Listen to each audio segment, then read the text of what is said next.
Voici Kelly, rien qu'avec son imagination, il arrive à faire un plan à 3 en classe, avec ses camarades Dominique et Sarah. Ce qui est étonnant, c'est qu'elles sont stimulées aussi. Mais pour comprendre d'où vient son pouvoir, revenons un peu en arrière. Quelques mois plus tôt, un soir vers minuit, une vieille camionnette traverse les bois et un homme, Flugger, en sort. Il déterre un os humain dans une ancienne tombe et un éclair de magie le foudroie, le projetant sur le côté de son véhicule. Il s'en va aussitôt avec un rire maléfique.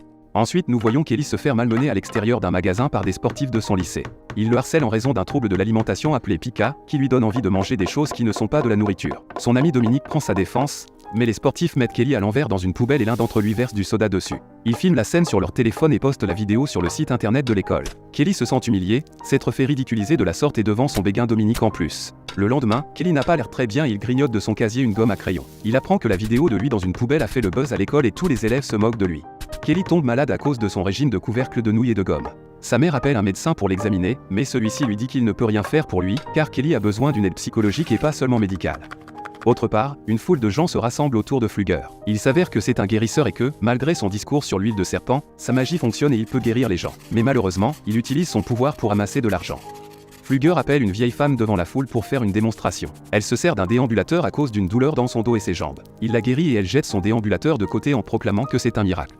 Toute la foule applaudit et la mère de Kelly vient le voir pour lui demander de soigner son fils aussi. Un homme nommé Red Elk approche Flugger, et il lui dit qu'il sait que Flugger a volé ses pouvoirs dans une ancienne tombe, et qu'avec le temps la magie se retournera contre lui et causera sa mort. Flugger refuse très grossièrement d'écouter l'avertissement de Red Elk et part soigner Kelly. Plus tard ce jour-là, Flugger arrive à la maison de Kelly, mais dans sa tentative de le soigner il meurt et transmet ses pouvoirs à Kelly.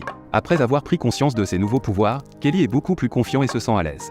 Plus tard dans la journée, il tient tête à l'une des brutes. Celui-ci essaie de le frapper mais ne fait que se blesser lui-même. Il tente de frapper Kelly sur la tête avec un morceau de bois, mais ressent la douleur de chaque coup qu'il donne. Ensuite, Kelly trouve du travail dans une pizzeria et quand il rentre à la maison, il informe sa mère de ses nouveaux pouvoirs. Celle-ci est d'abord étonnée et lui demande ensuite d'en parler à personne.